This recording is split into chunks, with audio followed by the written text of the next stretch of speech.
આજે તો સવારમાં 8,500 ખર્ચો કરી નાખ્યો. ઓમ મારા કલેજા. તો હેલો દોસ્તો, કેમ છો બધા મિત્રો? જય દ્વારકાધીશ બધાને. રાત્રે આપણે અમરદીપ હોટલે સુઈ ગયા હતા. સવારે ઉઠ્યા નિરાતે ચા પાણી કમ્પ્લીટ કરીને નીકળી ગયા ને આવી ગયા આપણે લીમડી પાસ કરીને આપણે બગોદરા પહેલા આવી ગયા અશોક લેલના શોરૂમે, કેમ કે આપણી ગાડીની ચોથી સર્વિસ આવી ગઈ હતી એટલે આપણે ઓઇલ બોઇલ બધા બદલાવાના હતા. ઓઇલ ફિલ્ટર ને બધું ચેન્જ કરવાનું હતું એટલે બધું કમ્પ્લીટ કરાવી લીધું અને વાગી ગયા બહાર ને નીકળી ગયા અને આવી ગયા બગોદરાથી આપણે પાછા તારાપુર વાળા હાઈવે ઉપર ને પછી પહોંચી ગયા આપણે તારાપુર ને તારાપુર પાસ કરીને આપણે આવી ગયા બોરસદ પહેલા મમાઈ હોટલે, ચોટીલા વાળાની હોટલ હતી ત્યાં જમવા માટે 2 વાગી ગયા હતા. એટલે ને જમી કરવીને 2-3 કલાક આપણે રેસ્ટ કરી લીધો ત્યાં ને નિરાતે ઉઠ્યા અને ચા પાણી કમ્પ્લીટ કરીને પાછા નીકળી ગયા આપણે મંજિલ તરફ જવા માટે ને પહોંચી ગયા વાસદ પહોંચ્યા તો ટ્રાફિકની લાઈનો હતી. માન કરીને ટ્રાફિકમાંથી નીકળી ગયા અને પછી આપણે ચડવાનું હતું એક્સપ્રેસ એટલે વાસદથી આપણે ચડી ગયા એક્સપ્રેસ, દિલ્હી બોમ્બે વાળો એક્સપ્રેસ ચડી ગયા અને પહોંચી ગયા આપણે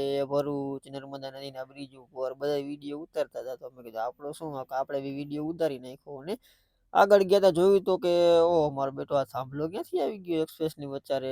ને પછી ધીમે ધીમે કરીને નીકળી ગયા આગળ ને પહોંચી ગયા નવસારી સુધી એક્સપ્રેસ ચાલુ થઈ ગયું તો પછી આગળ ચાલુ હતો નહીં એટલે પછી નવસારી ટપીને આપણે એક્સપ્રેસ ઉતરીને વાસદા બાજુ ટર્ન મારી દીધો અને આપણે આવી ગયા વાસદા કાન બાપાની હોટલે. 12 વાગી ગયા હતા અને જમી લીધું. જમી કરીને નીકળી ગયા અને પહોંચી ગયા આપણે સાપુતારા રોડ ઉપર ને જંગલ ઇલાકો હતો, સુનસાન ઇલાકો હતો અને ધીમે ધીમે કરીને આગળ આવી ગયા અને આવી ગયા આપણે સાપુતારા ઘાટમાં અને મન કરીને આપણે આ ઘાટ બાટ ચડાવી લીધો અને પહોંચી ગયા આપણે સાપુતારા અને સાપુતારા પાસ કરીને આપણે આવી ગયા મહારાષ્ટ્રની બોર્ડરે. એની એન્ટ્રી બેન્ટ્રી દઈને આપણે આવી ગયા વની પેલા રાજસ્થાનની હોટલે. 3:30 વાગી ગયા હતા. આપણે આવતી હતી નીંદર એટલે મેં કીધું નિરાતે સુઈ જાય. તો હવે મળીએ નેક્સ્ટ વિડીયોમાં.